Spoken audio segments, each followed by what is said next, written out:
የቡሬው ምሽግና ታጥቆ የገባው ጦር ኢሳያስን አስወግዷል ያለው ጦርም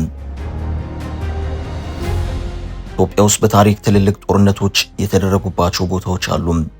በተለይም አጼ ምኒልክ ዘመን ጀምሮ ባሉ ታሪኮች ብዙ ሰራዊት ያለቀባቸው ውጊያዎች የተደረጉባቸው ቦታዎች አሉ። ስማቸው በታሪክ ስለሰፈረ ዛሬም ይታወሳል። በመላው ኢትዮጵያ ጦርነት ያልተደረገበት ስፍራ ባይኖርም አንዳንዶች ግን በተለየ በታሪክ ይታወሳሉ። ለአብነት በአጼ ቴዎድሮስ ዘመን ደባርቅ፣ መተማና መቅደላ፣ በአጼ ምኒልክ ዘመን በጎጃሙ ንጉስና በአጼ ምኒልክ ጦር መካከል በወለጋ እምባቡ ላይ፣ በሰገሌ፣ በአድዋ፣ በአጼ ኃይለሥላሴ ዘመን በማይጨው፣ በደርግ ዘመን ደግሞ በሽራሮ፣ በካራማራና በአፋቤት፣ በኢህአዴግ ዘመን በቡሬ፣ በባድሜ ደም አፋሳሽ ጦርነቶች ተካሂደዋል። ዛሬም የተወሰኑት ቦታዎች አሁንም ስጋት ላይ ናቸው። በኢትዮጵያና ኤርትራ አዋሳኝ የምትገኘው ቡሬ ዛሬም የጦርነት ስጋት አረብቦባታል። የኢትዮጵያ ከፍተኛ ባለስልጣናት ጉብኝት ያካሄዱባት ቡሬ የወታደራዊ እንቅስቃሴ ማዕከል ስለመሆኗ እየተነገረ ነው። በተለይም በዚያ ቀጠና የቀይ ባህር አፋር ህዝብ ዲሞክራሲያዊ ድርጅት በይፋ የትጥቅ ትግል ስለመጀመሩ አስታውቋል። ስለዚህ ድርጅትና በተደጋጋሚ የጦር ግንባር ስለሆነችው ቡሬ አሁንም የባለስልጣናቱ ጉብኝት ምንን ዓላማ ያደረገ እንደሆነ እናያለን። እስከ መጨረሻው ድረስ አብራችሁን ቆዩም።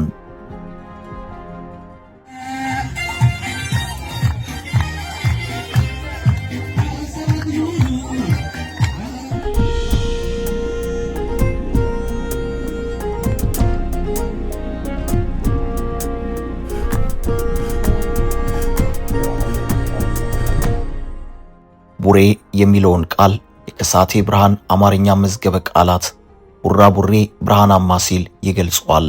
በብዛት ለከብቶች ቀለም የሚሰጥ ስም እንደሆነም ይጠቅሳሉ። ኢትዮጵያ ውስጥ ቡሬ በሚል መጠሪያ የሚታወቁ ሁለት ከተሞች ያሉ ሲሆን አንደኛው በጎጃም የምትገኝ እጅግ ምርታማ አካባቢ ወይንም ከተማ ነችም። ሁለተኛዋ በአፋር ውስጥ ከኤርትራ አዋሳኝ ድንበር ጋር የምትገናኝ ሞቃታማ ከተማ ነችም። ትንሽ የሰው ቁጥር ያለባት ይቺ ከተማ ጦርነት ያቀዘቀዛት ከተማ ናት ይባላል። ከአሰብ ወደብ 40 ኪሎ ሜትር ርቀት ላይ የምትገኘው ቡሬ ዛሬም የተሰሩት የጦር ምሽጎች መገኛ ናትም። በረሃማዋ የአፋር ክልል ከተማ ቡሬና አካባቢዋ ኢትዮጵያና ኤርትራ ከ1990 እስከ 1992 ባደረጉት ጦርነት የሁለቱ ሀገራት ጦር ኃይላት ለተከታታይ ወራት ከፍተኛ ውጊያ ያደረጉበት አካባቢ ነው። የኢትዮጵያና የኤርትራ መንግስታት አንዱ በሌላው ላይ ጦርነት ለመክፈት እየተዘጋጀ ነው በሚል በሚወቃቀሱበት በአሁኑ ወቅት የኢትዮጵያ ባለስልጣናት አካባቢውን የጎበኙበት ትክክለኛ ምክንያት በውል አልታወቀም። የብሔራዊ መረጃና ደህንነት አገልግሎት ኃላፊ አምባሳደር ሬድዋን ሁሴንን ጨምሮ የመንግስት ከፍተኛ ባለስልጣናትና አመራሮችን የያዘ ቡድን ከአሰብ ወደብ በ80 ኪሎ ሜትር ርቀት ላይ የምትገኘው የአፋር ክልል ቡሬ ከተማን ረቡዕ ጥቅምት 12 ቀን 2018 ዓ.ም ጎብኝቷል። ባለስልጣናቱ የቡሬ ከተማ ጉብኝታቸውን አጠናቀው በትላንትናው ዕለት ሐሙስ ጥቅምት 13 ቀን 2018 ከአሰብ 40 ኪሎ ሜትር ርቀት ላይ በምትገኘው ቢዱ ወረዳ ጊረፎ በምትባል ቦታ ጉብኝት እያደረጉ እንደሚገኙ ተነግሯል። ይህ ጉብኝት ከኤርትራ በኩል በስጋትነት ስለመታየቱ የሚያመለክቱ መረጃዎች አሉ። የኤርትራ መንግስት በዚህ አካባቢ ይሁን ወይንም በሌላ አካባቢ ሳይገልጽ የጦር መሳሪያዎችን ያየበትን ምስል በማህበራዊ ትስስር ገጾች አሰራጭቷል። በዚህ ግንባር ሁለት ስጋት አለም። የኢትዮጵያና ኤርትራ ወደ ግጭት ሊገቡ ይችላሉ የሚለው አንደኛው ሲሆን ሁለተኛው ደግሞ የቀይ ባህር አፋር ህዝብ ዲሞክራሲያዊ ድርጅት በአካባቢው የትጥቅ ትግል እንቅስቃሴ ለማድረግ እየተንቀሳቀሰ ነው። ኢትዮጵያና ኤርትራ እንደ ብዙዎች ደፍረው ወደ ግጭት ይገባሉ ተብሎ አይታሰብም። አሁን የሚደረጉ እንቅስቃሴዎችም የፕሮፓጋንዳ አካል ሊሆኑ ይችላሉ። አሁን ላይ ቀጠናው ላይ የተኩስ ድምጽ መሰማቱ የማይቀር ይመስላል። በተለይም የቀይ ባህር አፋሮች የሚባለው ድርጅት ሰራዊት አስመርቆ በይፋ ወደ ትጥቅ ትግል ሊገባ መሆኑ አካባቢው የጥይት ድምጽ መሰማቱን አይቀር ያደርገዋል እየተባለ ነው።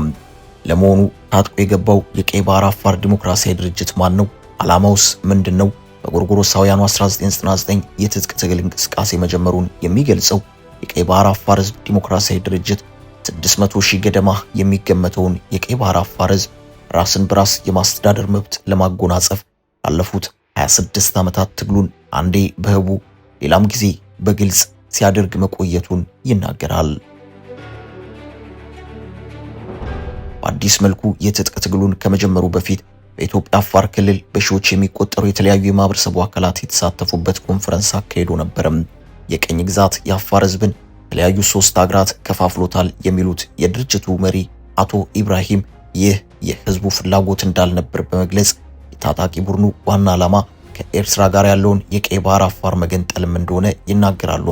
የድርጅት ለኢትዮጵያ የባህር በር መውጫ እንደሚሰጥ ጭምር በተለያየ ጊዜ ሲናገር ይደመጣል። አሁን ላይ በኤርትራ ያለው መንግስት ኢትዮጵያ በቀይ ባህር ወደብ እንድትጠቀም ፍላጎት የለውም በማለት ስርዓቱን በመታገል የህዝባቸውንም ሆነ የኢትዮጵያን ፍላጎት ማስከበር እነሱ በጎ አጋጣሚ መሆኑንም ይናገራሉ። በቀይ ባህር ጉዳይ የኤርትራን መንግስት በትጥቅ ትግል ለመታገል እየተንቀሳቀሰ የሚገኘው የቀይ ባህር አፋር ዲሞክራሲያዊ ድርጅት ለ3 ወራት ያሰለጠናቸውን ወታደሮች ሰሞኑ ለመጀመሪያ ጊዜ ማስመረቁን ይፋ አድርጓል። ድርጅቱ በቀጣይ በተለያዩ ግንባሮች ስልጠናውን እንደሚቀጥል የተናገረ ሲሆን የኤርትራ መንግስት በኃይል ካልሆነ በስተቀር ስልጣን ሊለቅ እንደማይችል ይናገራል። የዚህ ድርጅት የፖለቲካ ትግል ማጠንጠኛ የኤርትራ መንግስት ኤርትራ ውስጥ በሚገኙ አፋሮች ላይ ይፈጽመዋል ያለውን በደልና ግፍ ማስቀረት ነው። ለዚህም ሲባል የኤርትራ መንግስትን ከሌሎች የኤርትራ ብሔር ብሔረሰቦች ጋር ለመቀየር እየታገለ እንደሚገኝ አቅሙንም ከፍ እያደረገ እንደሆነ ይናገራል። የድርጅቱ አመራሮች ኤርትራ ውስጥ ፌዴራላዊ ዲሞክራሲያዊ የራስን መብት ራስህ ለመወሰንና ለማመቻቸት ባጭሩ የኤርትራ አፋሮችን ከቀሪው የኤርትራ ክፍል ለመገንጠል የሚታገል የፖለቲካ ድርጅት ነው። የድርጅት አሁን ላይ ሰራዊቱን እያበዛና እያስመረቀ ይገኛል። እንቅስቃሴ የሚያደርገውም በዚያው በአፋር ማህበረሰብና ስፍራ ነው። የቀይ ባህር አፋር ዲሞክራሲያዊ ድርጅት ዋና አዛዥ ኮሎኔል ኢብራሂም ሃሩን ለ3 ወራት ሲሰለጥኑ የነበሩ የሰራዊት አባላትን መመረቃቸውን ተከትሎ የተመረቁትን ሰራዊት ዲሲፕሊንና ቁርጠኝነት አድንቀው የስኬት ጨቋኙን የኤርትራ መንግስት ለመመከት የሚያስችል ዲሲፕሊን ያለው ወታደራዊ ኃይል ለመገንባት ያለውን ቁርጠኝነት የሚያሳይ ነው ሲሉ ተናግረዋል። የቀይ ባህር አፋር ዲሞክራሲያዊ ድርጅት የቀይ ባህርን የአፋር ህዝብ መብት ለማስጠበቅና ሙሉ ለሙሉ የራስን ዕድል በራስ የመወሰን አስፈላጊ ከሆነም የመገንጠል መብትን ለማረጋገጥና ህብረተሰቡን ከግዳጅ መፈናቀልና ብሔር ተኮር ጥቃት ለመከላከል ነው። አዛዡ አክሎም የኢሳያስ አፈወርቂ አገዛዝ የሚያውቀው የጦር ቋንቋ ብቻ ነው። ከስሩ ለመንቀልና የሁሉንም አካላት መብት የምታከብር እያንዳንዱ ግለሰብና ቡድን ቦታውን አግኝቶ የሚበለጽግባትን ኤርትራ ለመገንባት ብቸኛው አማራጭ የትጥቅ ትግል ነው ብለዋል። የድርጅቱ መሪ ኢብራሂም ሃሩን የቀጣዩ ምዕራፍ የድርጅቱን የባህር ኃይል አቅም ማዳበር የሚጠይቅ መሆኑን ገልጸው አመራሩ አሁን ባለው የፖለቲካ ወታደራዊ መስፈርት መሰረት የሰለጠነና የታጠቀ የባህር ኃይል ለማቋቋም እየሰራ መሆኑን ተናግረዋል። አሁን የተመረቁት ተዋጊዎች የወሰዱት ስልጠና በቀጥታና ተዘዋዋሪ የሚደረጉ ፍልሚያዎችን፣ የማጥቃትና መከላከል ኦፕሬሽኖችን፣ የአካል ብቃትን፣ የሽምቅ ውጊያ ስልቶችን፣ ወደ አውደ ፍልሚያ መግባትና መውጣትን፣ ጠላት ከበባ መፈጸምና ወታደራዊ ገመድ መዘርጋትን የተመለከቱ ስልጠናዎችን መውሰዳቸው ተነግሯል። ድርጅቱ የአፋር ህዝብ ተበድሏል፣ የራሱን ሀገር ይወስናል ወይም ደግሞ ከሌሎች የአፋር ህዝቦች ጋር ህብረት ፈጥሮ ይቀላቀላል የሚል ዓላማ አላቸው። እነዚህ ቀይ ባህር አፋሮች ከሌላው የኤርትራ ህዝብ በተለየ ተጨቁነናል ብለው ያምናሉ። ድርጅቱ በአንድ ወቅት ባወጣው የሰብአዊ መብት ጥሰት ሪፖርት 300 ሺህ የሚደርሱ የቀይ ባህር አፋሮች የኢሳያስ አፈወርቂን አገዛዝ በመሸሽ በስደት ላይ ይገኛሉ።